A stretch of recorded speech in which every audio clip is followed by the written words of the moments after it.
La sensación de calma le duró poco, porque al cabo de un momento la niebla roja se dirigió hacia él y oyó el sonido de alas que batían una vez más. No perdió el tiempo tratando de averiguar de dónde procedía el sonido. Todavía tenía el resolver que le habían dado, así que lo sacó.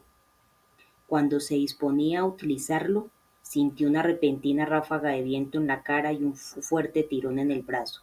Trató de levantar el arma, pero su mano no se movía. Al bajar la mirada vio, tirada en la hierba, una mano cortada que sostenía un revólver. Confundido, Marrow levantó el brazo derecho y vio un moñón donde había estado su mano. Cuando su cerebro registró con retraso lo que había sucedido, soltó un grito de espantoso dolor. Las alas que batían volvieron a cernirse sobre él. En un destello creyó ver las garras afiladas de una gran ave. Un instante después fue empujado hacia atrás y oyó lo que sonó como un cubo de agua vaciado en el suelo. Miró hacia abajo, temblando de frío. Lo habían destripado desde el pecho hasta sus partes y sus entrañas estaban derramándose. Marrow sintió un mareo y una imperiosa necesidad de vomitar, pero al tambalearse hacia atrás se dio cuenta de que ya no tenía estómago para hacerlo. Siéntese y no se mueva, bramó Comfort a Mina al tiempo que abría la puerta del carruaje que aún se movía. Iba a salir para llegar al fondo de aquel sinsentido. Puso un pie en el estribo del carruaje y se agarró del techo. El viento le azotó tan violentamente que pensó que saldría volando el lateral del vehículo. Vio a Price por encima de él en el pescante azotando sin desmayo a los caballos con las riendas. Price, ¿qué diablos le pasa? Detenga este coche, es una orden. Price parecía no haberle oído. Comfort clavó los pies en el estribo y se agarró tan fuerte al pasamanos que se le pusieron los nudillos blancos. Cuando el carruaje osciló a la derecha, resbaló y se quedó con los pies colgando mientras el vehículo continuaba avanzando cada vez más deprisa. Siendo un joven cadete, Comfort hubiera podido hacer 100 cosas diferentes para dominar una situación como esta. En ese momento solo precisaba hacer una, la que le salvara la vida. No tenía fuerza. Comfort levantó el pie y lo colocó en el lateral del carruaje. Tiró con todas sus fuerzas y de algún modo logró alzar su otra pierna al escalón inferior y auparse. Sujetándose fuerte al riel del escalón, luchó contra el viento y trepó el asiento del cochero. Comfort vio las nubes negras bajas arremolinándose violentamente por encima de su cabeza. Nunca en la vida había visto semejante tormenta. El agente Price se volvió a mirarlo. Su cara estaba salpicada de sangre y tenía una expresión demente en los ojos. No para de seguirnos, no podemos huir. Price había perdido el juicio. Comfort estiró la mano para agarrar las riendas, pero el joven, aterrorizado, no iba a soltarlas. Mientras pugnaba con Price, el inspector atisbó algo que lo paró en seco. Una niebla brillante de color rojo sangre se extendía desde debajo del carruaje. Comfort había visto una niebla así solo otra vez en su vida, y nunca había hablado de ella antes. Price gritó de un modo espeluznante. El inspector se volvió y vio que el agente salía propulsado desde el asiento, envuelto en una manta de bruma roja. Sin dar crédito a sus ojos, vio a Price volando por los aires, hasta que desapareció en una tormenta de nubes en espiral. El recuerdo de Van Helsing despotricando sobre el mal pagano resonó en los oídos de Comfort. Seguramente estaba ocurriendo algo demoníaco, pero no había tiempo para preguntarse por su naturaleza. Los caballos estaban corriendo fuera de control. Tenía que coger las riendas. El agente Price trató de gritar, pero la niebla roja le entró en la boca, llenándole con un horrible gusto de podredumbre. Se sintió como si le hubieran aplastado el cuerpo como una nuez. No podía respirar. El sonido de alas batiendo era lo único que alcanzaba a oír.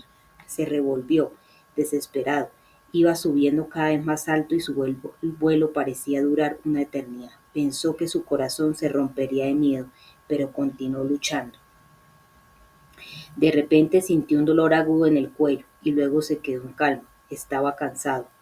Quería dormir, comprendía lo que estaba ocurriendo, pero no tenía fuerzas ni voluntad para impedirlo. Su cuerpo se estaba vaciando de sangre. Poco a poco se sintió ligero como una pluma volando por el aire. La bruma entonces simplemente lo soltó. Su terror fue breve. Las implacables calles de Londres acudieron a recibirlo y Price notó que sus huesos se astillaban al golpear los adoquines. Luego, oscuridad. Arthur Holmond, incrédulo, se volvió para mirar a Kinsey Harker. La expresión de asombro en el rostro del joven le confirmó que éste había oído las mismas palabras gélidas de Van Helsing. Basarab. No, no puede ser. Kinsey negó con la cabeza incrédulo. Locos, dijo el profesor, burlándose de ellos. Acepten la verdad como hizo Sedgwick, como hice yo. Drácula no es nuestro enemigo.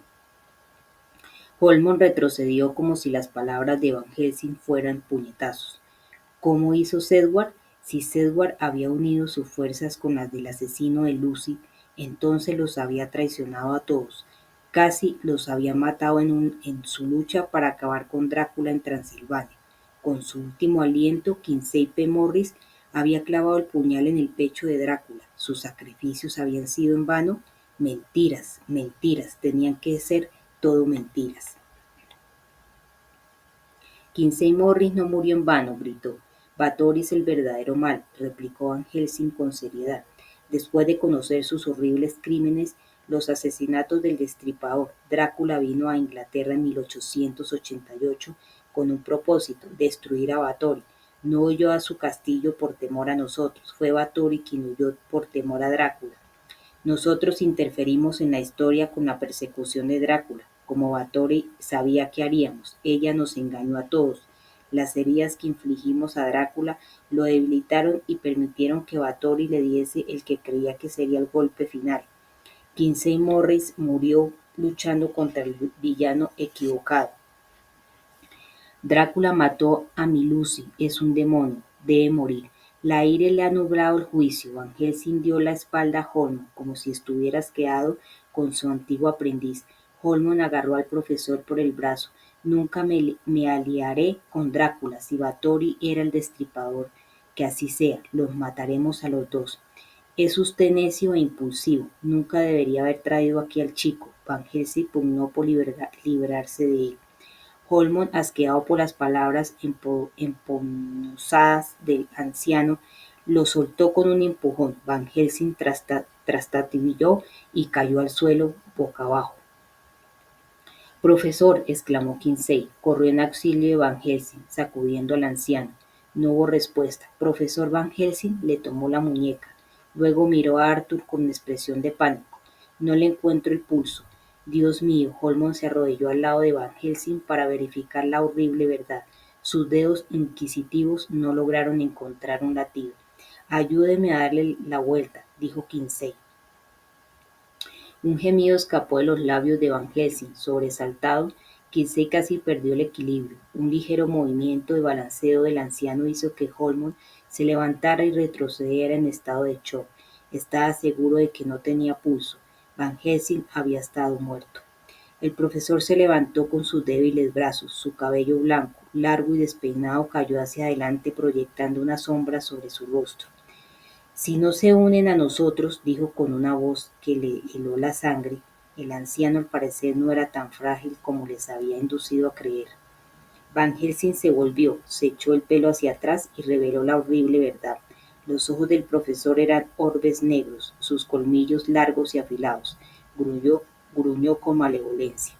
Entonces están contra nosotros. Era demasiado tarde para huir. Van Helsing saltó sobre ellos. No pude escapar. Es absurdo, gritó Mina abajo. Comfort sabía que ella tenía razón. La niebla rojo sangre había quedado atrás con la captura de Price, pero ahora estaba otra vez en movimiento, alcanzando las ruedas traseras del carruaje. Los caballos estaban bañados en sudor. No podrían mantener ese ritmo frenético mucho tiempo más. Comfort necesitaba un plan. Tiró de las riendas para cambiar de dirección, dirigiéndose de nuevo hacia la calle principal con la esperanza de encontrarse con la multitud, a ver cómo reaccionaba esa amenaza roja cuando quedara expuesta a los testigos. De repente oyó el extraño sonido de alas que batían. Por un instante vio lo que parecían ser grandes garras de alguna bestia gigante que se estiraban hacia él. Trató de esquivar una zarpa con las puntas como cuchillas, pero no fue lo bastante rápido. Gimió de dolor cuando algo afilado le rasgó la carne. Comfort se echó la mano a la herida, justo debajo del hombro. Era profunda y el dolor era horrible. Perdía mucha sangre. Condujo el tiro lo más deprisa que pudo por el laberinto de callejones. De algún modo logró esquivar la niebla carmesí.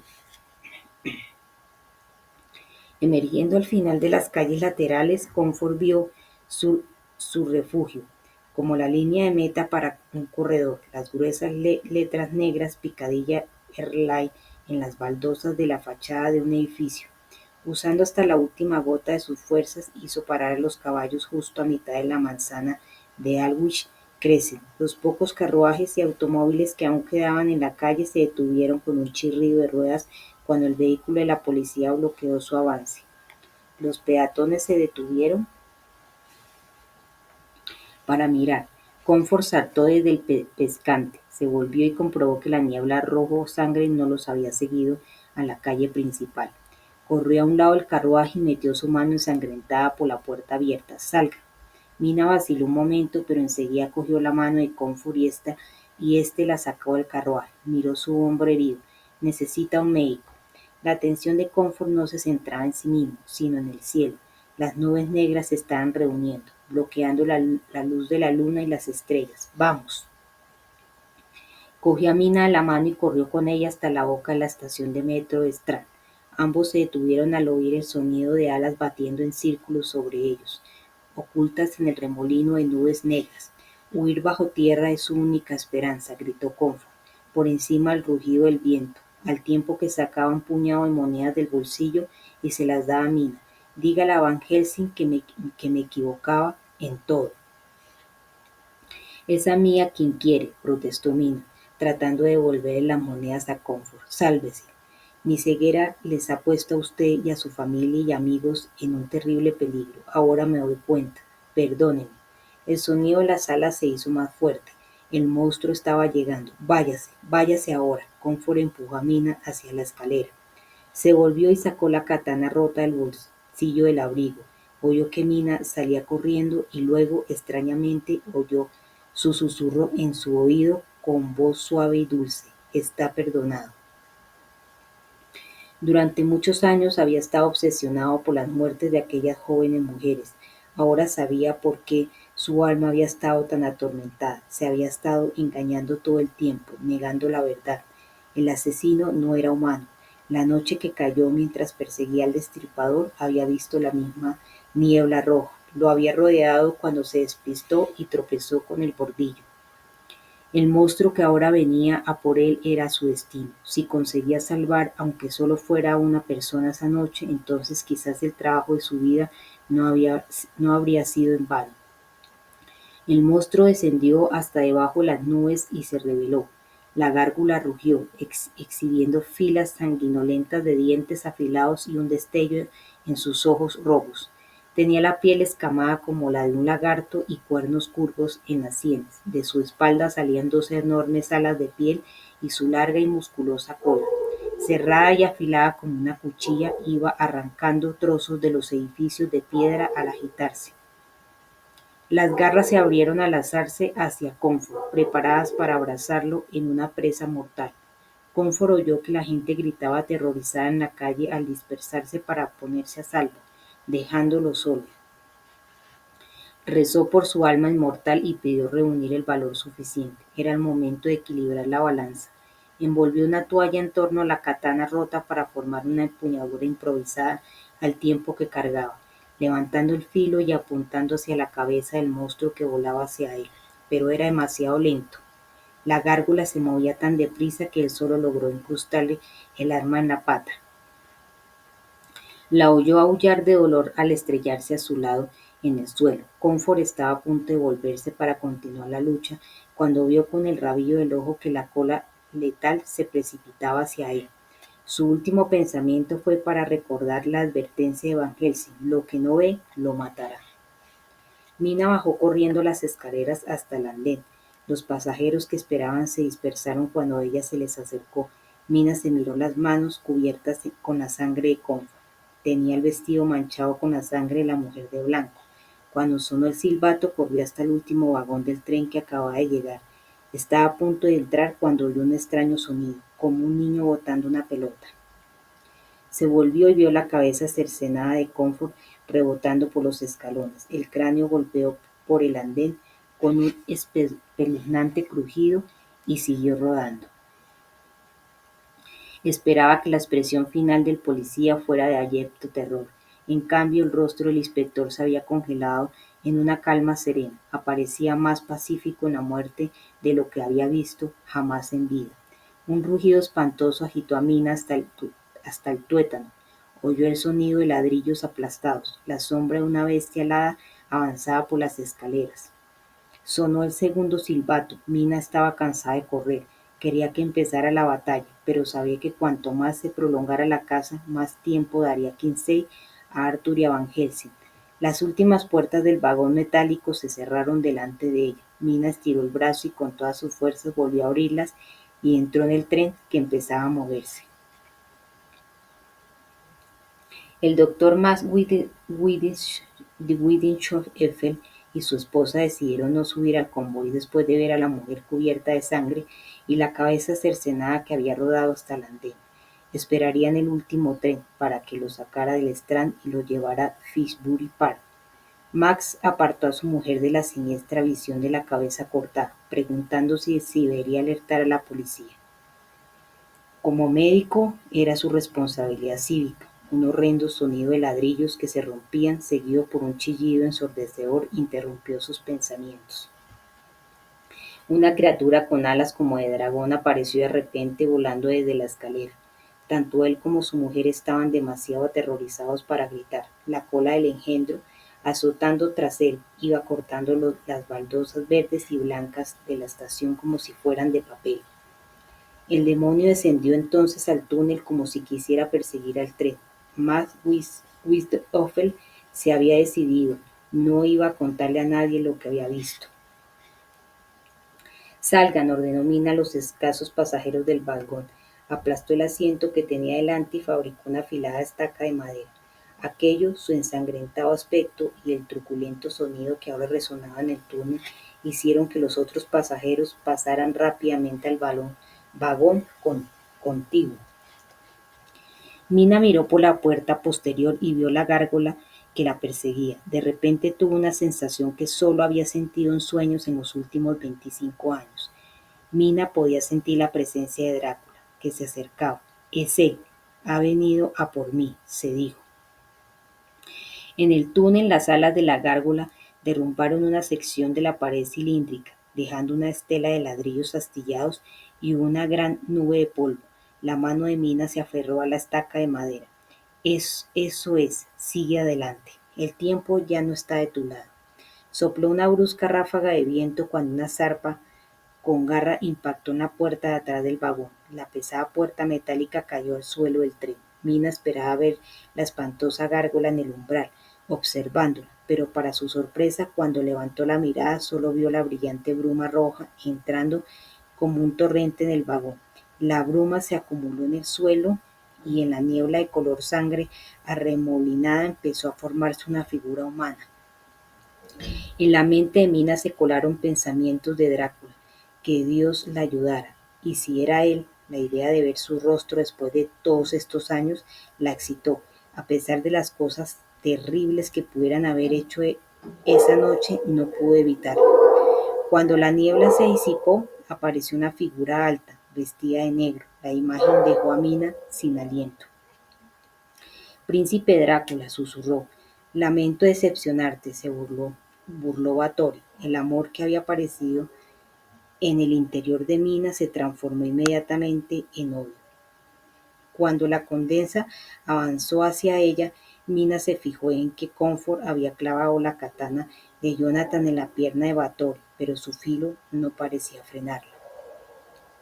No me volverás a violar, condesa, dijo Mina sosteniendo la estaca ante ella. Esta vez estoy preparada para ti. Báthory rió. La sangre de Drácula puede garantizarte un poco de fuerza, pero no creas que eres rival para mí. Soy la reina de mi especie. Eres una asesina sádica y retorcida, susurró Mina. Por Dios que libraré al mundo de tu mal o moriré luchando.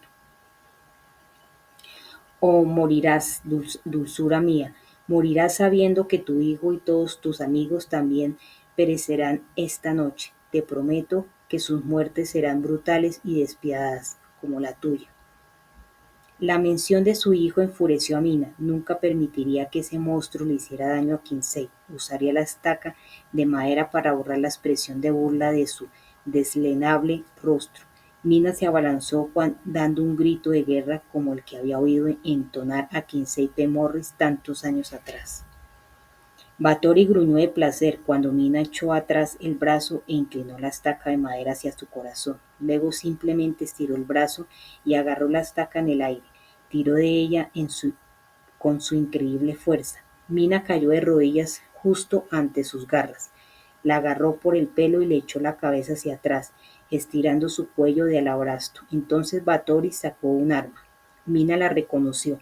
Ese escalpelo de amputaciones era el arma preferida de Jack el Destripador. Sus ojos se abrieron con un nuevo terror al tratar de librarse de la presa férrea de Báthory, pero cuanto más se debatía Mina, más se excitaba Báthory. La condesa, consumida por una diabólica pasión, levantó el filo para cortar el cuello de Mina, saboreando cada segundo del crimen inminente.